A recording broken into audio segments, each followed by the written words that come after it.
Ladies and gentlemen, please welcome Executive Vice President of the Council on Competitiveness and Executive Director of Global Federation of Competitiveness Councils, Mr. Bill Bates.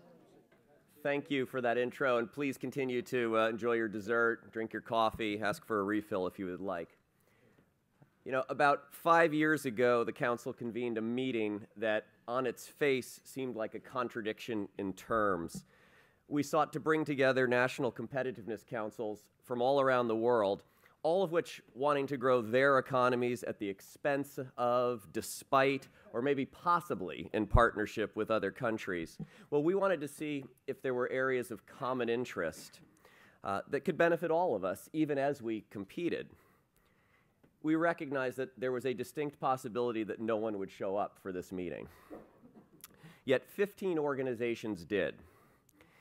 And it quickly became clear that while there are many differences in country size, level of development, form of government, role of religion, there are equally as many issues of shared interest and potential benefit.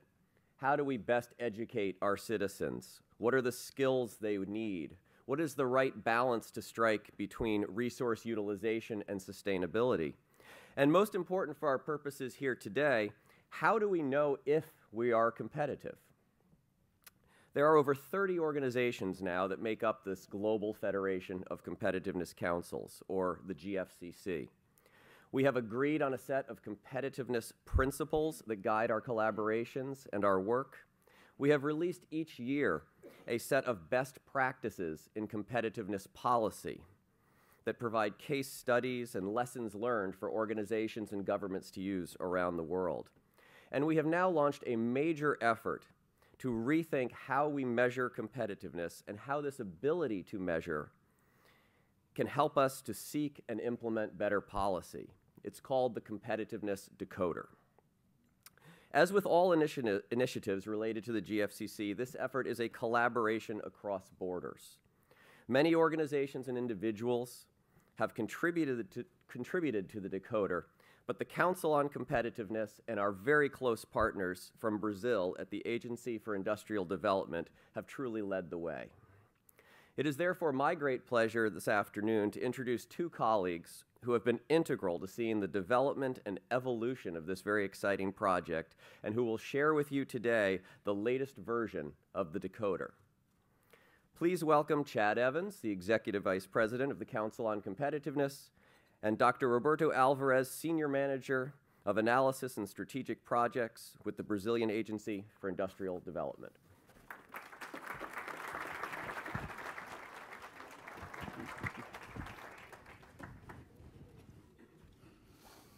Thanks, Bill. Well, we're going to just do a quick transition. I'm going to turn to my colleague, Roberto. I think one of the things that you will quickly experience is Roberto's dynamic presentation style and passion, hearkening back to Mr. Allen's comments last night at dinner, passion for competitiveness and innovation. And the Council has been particularly pleased to partner with you, Roberto, on the development. And so we look forward to sharing this conversation with everyone in the room. So it's over to you. Can I have this? Yeah, sure. So thanks, Chad. Thank you, ladies and gentlemen. It's really a pleasure to be here today. I'm Roberto Alvarez. I work for the Brazilian Agency for Industrial Development. It's a Brazilian government agency. And in that situation, we are really concerned about competitiveness and productivity in Brazil. We are here today to introduce you to this. This is just a snapshot. We'll have a chance in a while to go through the system. And this is what we call the GFCC Competitiveness Decoder. Before introducing the tool, I just want to go through a series of questions just to provide some background information on what Decoder is, how it came to be in some way. And the first thing is, what has sparked the creation of the GFCC Competitiveness Decoder? As Bill introduced us and in his remarks, he mentioned that the GFCC now gathers like 35 organizations from 30 different countries. And this whole work was done under the framework of this global federation. We've been working together, and Chad will provide some pieces of information on the path or the journey that we've been together, we've been endeavoring in this process. The GFCC had its first meeting here in Washington, D.C., and back in 2011, we hosted in Brazil the second GFCC annual meeting.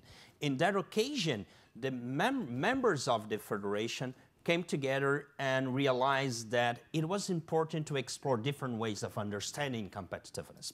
In that moment, we started up an initiative that led us to the development of the GFCC Competitiveness Decoder.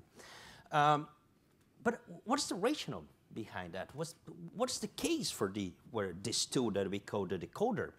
Well, it's not about providing you the one best answer. Growth and development are complex phenomena. So it's about exploring those things and tooling people, enabling people to better understand competitiveness for different lenses. Humanity has taken advantage of data and technology to really understand complex subjects and complex phenomena. We have decoded the human genome, for instance. So having that in mind is that we came into the inspiration of working together to try to decode the DNA of competitiveness. And Chad will provide you some information on how we've been doing that. What's the journey that we've been following together? Thanks, Roberto. It really has been a journey, and Bill actually presaged this in his comments. It's been a journey, yes, that has been, in some sense, led by the Council and ABDI, but it has engaged hundreds of experts around the world from over 35 countries. These experts have been involved in a range of activities over the past 3 or 4 years. I think first and most important, these experts have been helping us to develop a common nomenclature, a common vocabulary. What is competitiveness? How do we begin then to define the drivers that are critical for competitiveness? And you can see through this quick timeline a range of activities around the world where we have been systematically engaging the best and brightest in this conversation. So yes, within our individual countries, but also at major NGOs, the OECD, the World Bank, and others. And as this arrow is indicating, the path continues forward, and we're here today to engage all of you in that conversation. And though we may not have time for Q&A, we hope this will inspire you to contact us, to critique what you're about to see, and to help us improve the tool, because, as Roberto mentioned, the Decoder really is about learning, but it's also about learning for action's sake.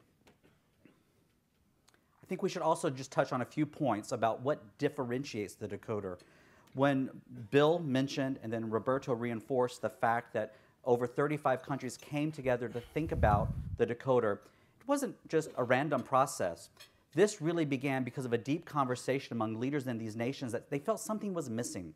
Something was missing in the global debate about how can we understand competitiveness, how can we benchmark it, what really matters. And so our response to that is reflected about a bit here, how we think we differentiate ourselves from competitors out in the market space. So of course, fundamentally for us, the Decoder is about hard data. So there's nothing wrong with qualitative surveys, but the first attempt that we wanted to have to really conceptualize and describe competitiveness had to be based on hard data. The Decoder, which you will see, is also dynamic in nature, not just static. The Decoder also, of course, gives a snapshot of the current competitiveness position of a range of countries that we'll talk about in a second. But even more important, the Decoder has become and will become even more so over time as the database grows and the number of nations increases, a projection of future competitiveness potential. So there is already built into the Decoder the sense of understanding where one ought to go and how you get there. The Decoder is also a tool that is built upon a concept of customization. This is really about being responsive to those out in the marketplace who want to understand competitiveness from their own viewpoint. So the Decoder allows anyone, any policymaker, any university employee, any CEO, my mom, the President of the United States, the President of Brazil, to go to the Decoder and really customize that for themselves. So that's a very important and distinguishing factor. And as Bill mentioned, the Decoder is really based upon some fundamental core principles around which these 35 nations have agreed are absolutely critical, and in fact, the most critical elements and dimensions of competitiveness. We're going to talk a little bit about those. And then ultimately, what we hope will differentiate the Decoder is that it will help the GFCC become a focal point, a global focal point for conversations around competitiveness and, in essence, policymaking around that set of conversations. I'm going to talk a little bit about those fundamental pillars. The Decoder is based upon 8 pillars, some of which are very similar or familiar to you, often what we all think about when we think of competitiveness: general economic performance, talent, capital, even innovation. But I think what we're also trying to do with the Decoder is introduce into the global lexicon of competitiveness new dimensions, new pillars, future growth, economic complexity, quality of life. And I think, Roberto, as you mentioned to me, I think this is seminal. One of the council's very founders, Michael Porter of the Harvard Business School, is trying to help pioneer new research on quality of life. And that's something where the U.S. Council, the Brazilian Agency for Industrial Development, and this global federation is also engaging and pushing the envelope and really understanding what matters in competitiveness going forward. And of course, this is a reflection upon hundreds of studies from around the world, because what the Decoder also is systematized and really analyzed everything that has ever been written about competitiveness. That's why this journey has been over 3 years in the making. And I think what we've crystallized from that deep analysis are a couple of mega trends. History matters, institutions matter, and of course, strategy matters. And so that, along with the 8 pillars, that's really the essence of the Decoder. And as Roberto will describe a bit, what is the Decoder? Well, the first thing is that the Decoder is a tool.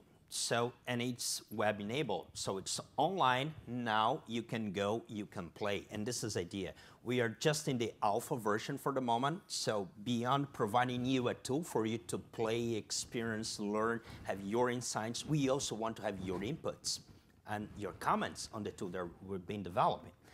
And it's about hard data. That means that we built this data set, taking advantage of data that are coming from the statistical organizations from several countries around the globe. And really important, data that has been normalized by international organizations like the IMF, the OECD, the World Bank, etc. Comparability is a key issue for a tool like this. Well, as Chad said in the beginning, this is not to provide you an answer. And I try to, once again, to stress, it's about providing you or tooling people to understand competitiveness through different lenses. It's about providing a tool to deal with complexity. In the end, what we expect is that policymakers, business leaders, thought leaders all over the globe in some way could take advantage of that and move forward their national competitiveness agendas. Yeah. What have we done so far? We have put together this database. It's organized in 8 dimensions, as Chad has mentioned to you. We now cover 139 metrics, and we have included 5 countries, and we covered that over 12 years. But we're moving forward. We'll be launching this year in Banff, Canada, in the next GFCC annual meeting, the beta version. We'll be expanding the data set to include more countries, to include more data points. On top of that, we built 2 things, visualization tools and statistical tools. Statistical tools that are helping us to extract and better understand patterns. And in order to do that, you're probably thinking, hey, what's that? What is the Decoder about? So I think it's time for us to go live, to go to the live presentation, and Chad will guide us through that in order to provide you a glimpse on which are the features that we have implemented and which are the capabilities of that tool. Thanks, Roberto. And a quick thanks to Mike Vandersloot, who's helping us create the presentation and navigate. And again, I encourage you to visit the site. And we will want your feedback. But I thought what we could do today in the short time that we have together is, in essence, reflect upon what we've already heard this morning. And in fact, what the case the Council has been making in its 28-year history, that what is fundamental to competitiveness is productivity. It's the top-line message of the clarion call that Mr. Allen and Deborah Went-Smith released this morning. It has been the top-line message for the Council for 28 years. So we thought we would use that metric as a way to explore with you the functionality of the Decoder. And there are various things that you can do with the Decoder, and I'll highlight those quickly before we dive down. First of all, you're able to graphically visualize data in a variety of ways, and we will walk you through those variety of ways. With the Decoder, you're also able to define clusters of competitiveness. Now, when I say you're able to define it, actually the algorithm defines it. The underlying data is really what creates the cluster set, and we'll walk through that a bit as well. It also enables us to dynamically see how countries are improving over time, and it also allows us to begin to compare those nations and ultimately to be able to provide some hints as to action, things one could do to improve certain aspects of competitiveness. And we'll talk about that as well. So Mike, if you don't mind, if we go to the first effort where we can really begin to graphically visualize some of this data. Now, let me just talk a little bit about what you're seeing. This is a default page. It's defaulted towards one of our 8 pillars, general performance. But you see from the drop-down menu, all 8 of those pillars are there. But let's stick with general performance for the moment. Let me walk you through what else you're seeing. As Mike is scrolling down the left side, you see a range of metrics. There are about 27 or 28, I believe. Now, if he scrolls back up a little bit, I want to just show one important point. You see that at the very top, oh, do you mind going up? Yeah. Certain metrics are coded yellow. They're coded yellow for a particular reason.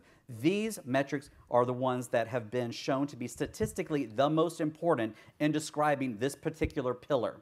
So as you look at GDP or general performance, you see a range of metrics that are particularly critical. We'll come back to that.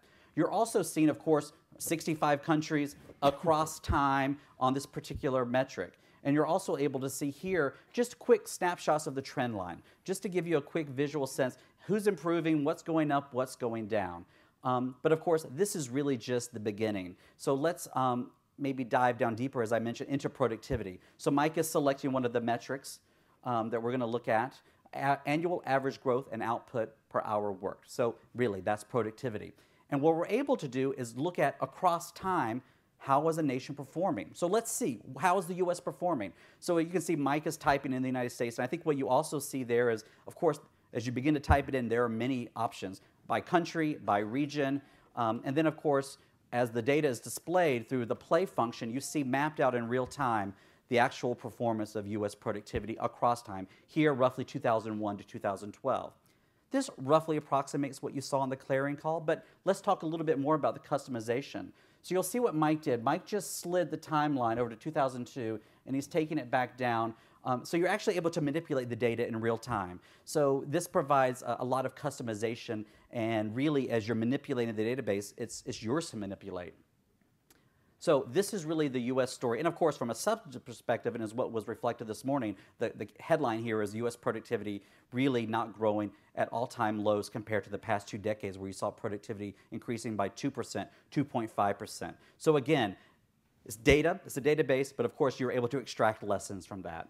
Now, I think the next step is, how is the United States comparing to other countries, not just itself over time? So let's begin to sort of define some clusters of competitiveness. Let's stick with the productivity metric just as an example.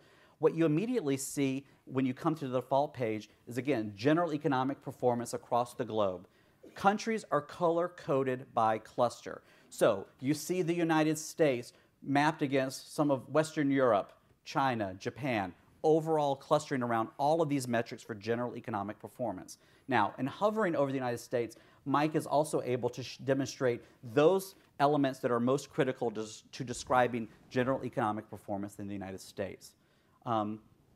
Yeah, so we're going to go to the next level of how we're able to look at countries compared to one another. This is just a graphical representation. If you actually saw the iWatch announcement last week, we actually predated that, so I think Apple copied us for the user interface. But the algorithm actually pre-selects the cluster, and through time view, you'll see the cluster is automatically populated. And of course, through this given time range of 2001 to 2014, we're able to look at labor productivity, and we're able to look at it in 2 ways. Absolute data, and Mike is going to play that, and you see across time the absolute values represented through the data points. And as you hover over year to year, you can obviously track the absolute data points. Now, I think what you see here from a substantive perspective, the U.S. is clearly outpacing the rest of the world in terms of its productivity. There's a major gap. There are some other things you can begin to see through the absolute data, clearly the growth rate of China. But if we go to the index view, which Mike has just done, that story becomes much more distinctive. You really see where the United States, Japan, France, UK, and Germany are clustered together in relatively less robust growth, whereas China is really exploding in terms of its productivity. So there's a massive lesson to learn there. Now, in terms of the customization, this is a little muddy. What if we wanted to really just see how the U.S. was performing against China? So Mike, could you just remove the UK, remove Japan, Germany, and France from the data set, and then play that again? So you really just begin to see the China-U.S. story together. And again, that just emphasizes the change in growth rate, and something obviously for us to learn. Now, I think the obvious question to now ask is, what do we do about that? If you're a policymaker and you see data like that, what does that mean? How do you translate that into action or results? And so, Roberto, you may want to talk a little bit about our proposition as to what you can begin to do with that data. Okay, so we have another feature built into the decoder. That's what they call the compare feature. How does it work? So we have this data set. Well, running statistical tools, we have found the function, the vector, the line that best describes this multidimensional data set. And we have project each one of the countries into that line. So we can go there, Mike, to compare and have a look to the thing that you are seeing here is a relative position of countries. They are projected into one single dimension, that function that best describes the data set. So we are not the ones who are building the ranking. This is the data. This is a description of the data set itself. And this is a picture of just the overall ranking. So you see the U.S. position first, and of course you have a range of about 65 other countries. But we can go to talent here and have a look, considering the metrics under the talent category. How are different countries performing one in relation to the others? And I think that you have a story to tell about that, Chad. Well, I think the reason we wanted to show talent in relationship to productivity is the case that council members have been making for the past 28 years. People matter. People innovate. So people are the drivers of productivity. And so as you begin to look at those individual metrics that underpin the talent pillar, we can begin to play around a bit.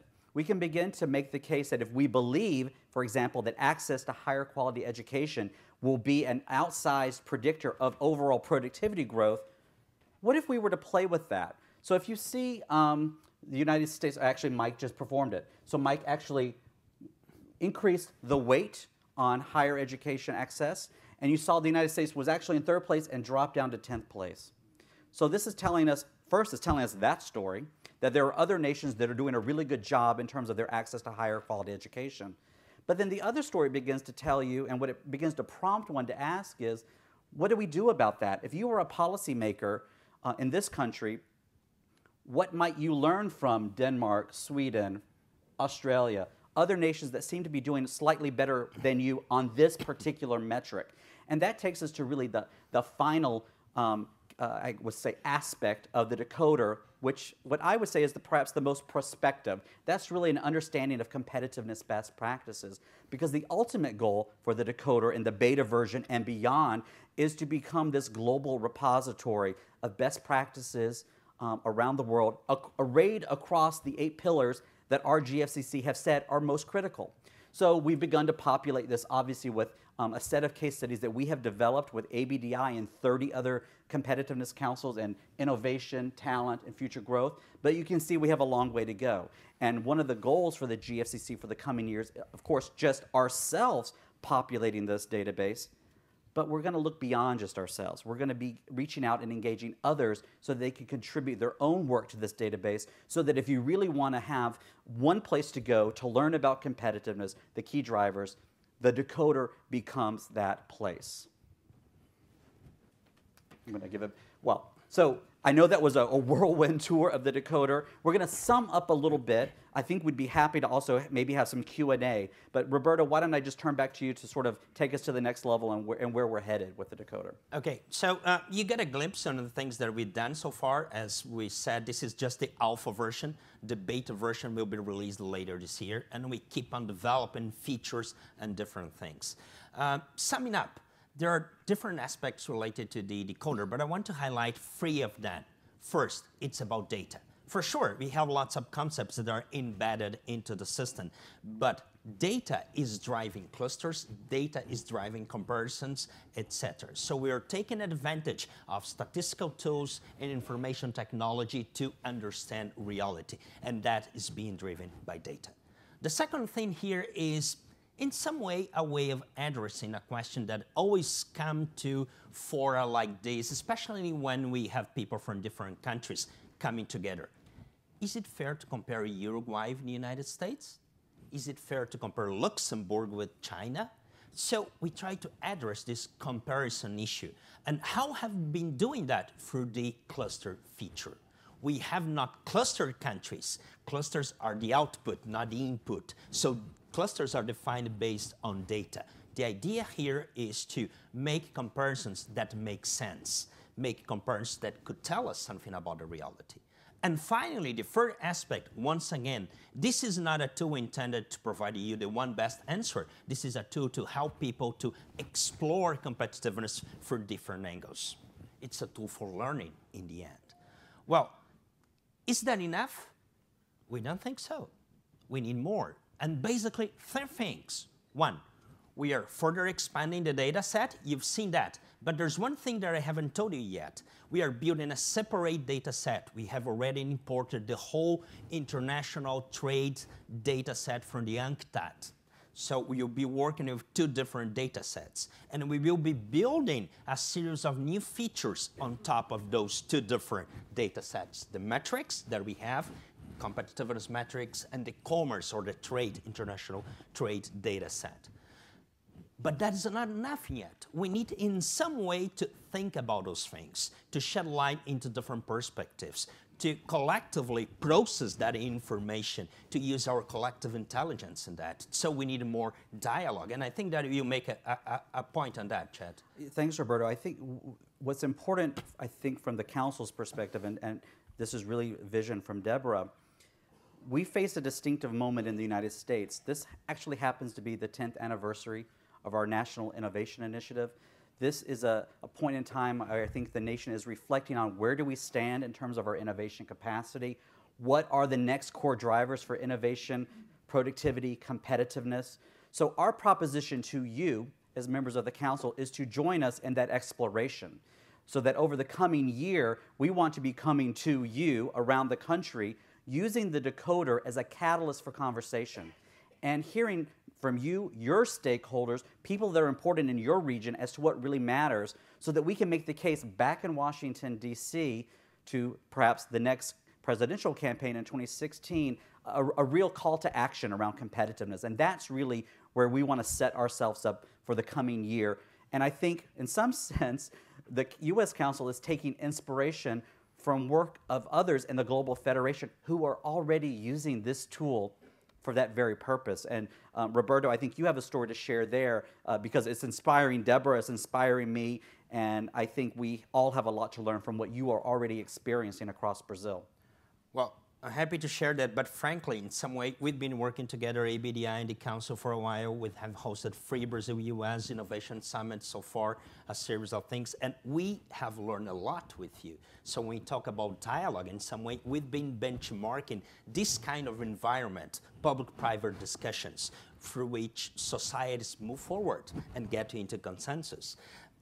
In some way, based on that, we have hosted a series of conversations in Brazil, in which we gather Brazilian CEOs, Brazilian ministers, the heads of the main, I would say, government agencies, thought leaders, university presidents. That was kicked off in April. We just finished this with the Minister of Development, my boss, that you know, Deborah, Mauro. And this is all about using the Decoder as a tool to catalyze a conversation. And each dialogue was based upon one of the 8 pillars. So it's directly impacting the shape and scope of the conversation.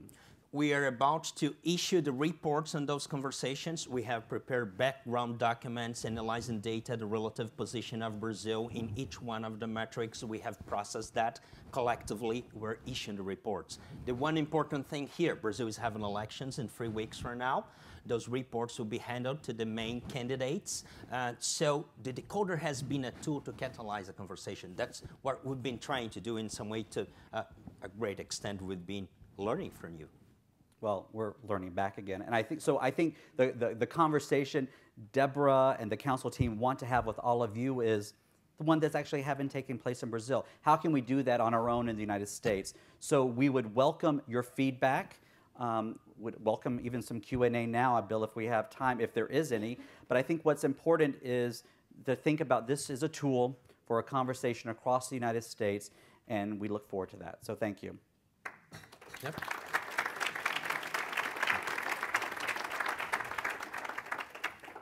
You have sector-specific information, and do you have geo heat map information from a national perspective, if we can see how different regions in the United States are performing against each of these different questions and different metrics, it would be very helpful because we could learn from each other across the country. So maybe a couple of quick notes, and I'll turn to you. No, we don't have the sectoral data yet. That is something where we're headed, I think, in beta and beyond. We have already begun the conversation, however, at the regional level. We have partners, obviously, in Brazil. In addition to the Agency for Industrial Development at the national level, there are already other development agencies within Brazil at the state level who are beginning to aggregate data up to the Decoder. Our new partners in India are looking to do the same thing. And of course, within the United States itself, given the deep resources statistically, we will be able to do that as well. So that is part of the build towards the beta process. I think the industrial sector issue will be a little bit trickier, but what Roberto mentioned around the new data set, around UNCTAD data, will help us get, at least from a trade perspective, some sense there. But you probably want to add to that. A key issue here is having data that is, so comparability is an issue. So that's tricky. It will be hard to get data, sectorial data in some way. But what I've been seeing, as Chad said, is a growing interest from regions in this kind of stuff, especially in countries like the US, India, Mexico, Brazil, big countries, that are diverse, that has a high level of diversity within, let's say, their boundaries. Mohammed, please. Yeah, is it fair to say that the factors of competitiveness that you are using, they are based on what has been the state so far? So for example, could it be that the future state is going to be related to cybersecurity? It's going to be related to, massive global connectivity, which may change things at a very fast pace. It may be, things like that. So is that sort of the plan to incorporate those things? Because they might be where a large policy and strategy issues may play out going forward. Absolutely, and obviously I will defer to Roberto, but a quick note, flexibility is meant to be a core component of the Decoder. So it's meant to be a tool that can be used and reused over time.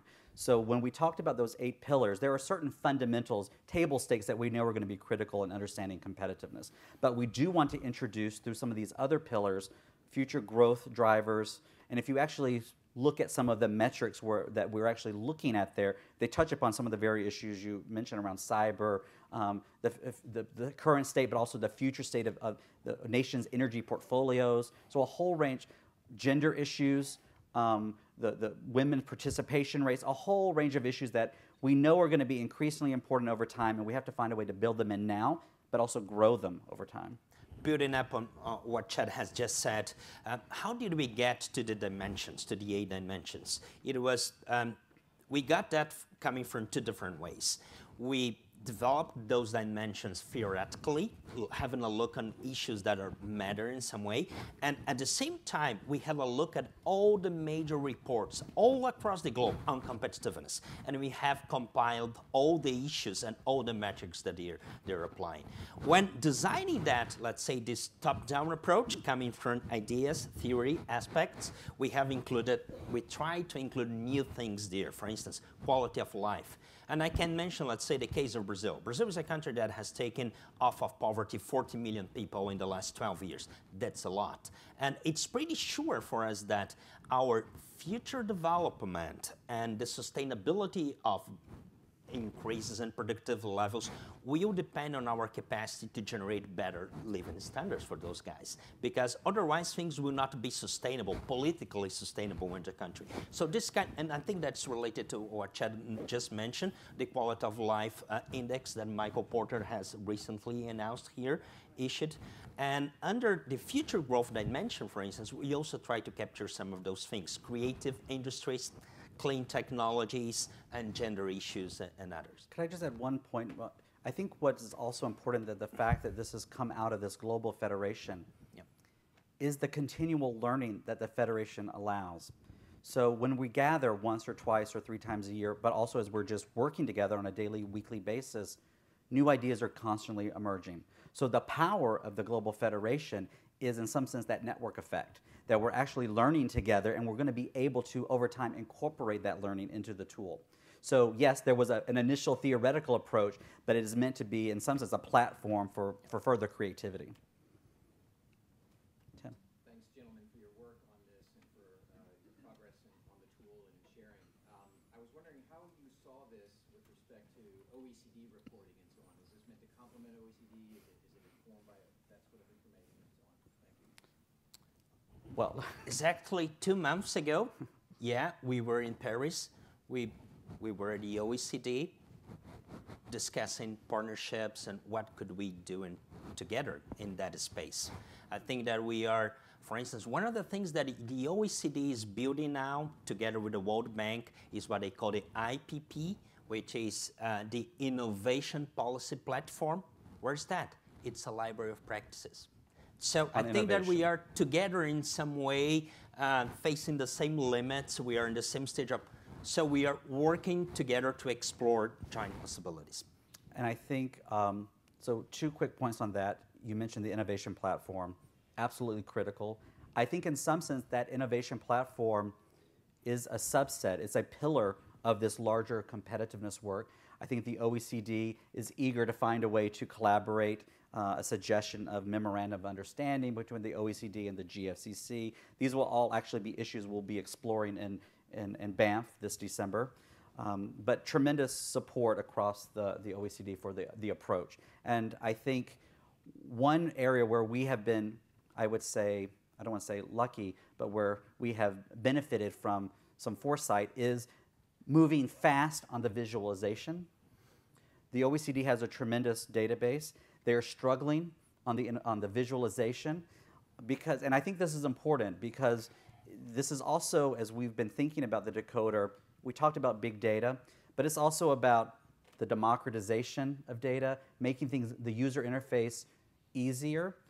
I'm not saying ours is the easiest, and we're continually working to improve that. For example, when you currently go to the Decoder homepage, there's not actually an easy tutorial.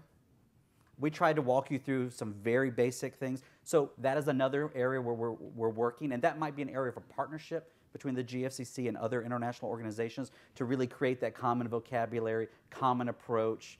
So definite areas for further development. 2 short comments here. First, we are open to connect with others, and we've been, as we have the tool, it's just the seed of that, the alpha version. We've been exploring new connections. So we are in the midst, I would say, of our reach out effort in order to connect with others. The other issue here is what Chad just mentioned. In terms of the tool, we need that are lots of things that need to be improved. Let's say the whole user experience thing can be improved a lot, and we want to do that.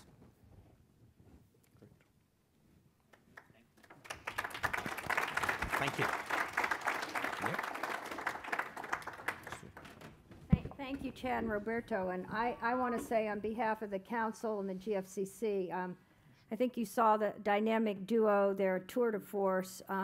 This is also a story about leadership and bringing together the best and brightest around the world, but it really would not have come to fruition without Chad and Roberto's commitment and leadership. And it really is, and we're going to brag here a little bit, this is the first example of using big data analytics for competitiveness. And Roberto, I want to also call out the tremendous work and contribution, not only of ABDI and resources, significant investment was made into this. So if you think of this as a startup, we've really gone through the big risk reduction. But the University of Sao Paulo and the software engineers who contributed to this were great. And I want to kind of throw out a challenge to our university presidents here, and I'm looking at some of you who have great software capability and all of that, that we would really appreciate your involvement with us and also making a contribution to help take this to the next level and really make this something that will be of tremendous benefit to the world. So thank you both, Chad and Roberto, for sharing this, and Bill, thank you for your leadership in the GFCC. And I think now we're going to head in for the afternoon. Is that correct, Bill? We will start promptly at 1:55. Thank you.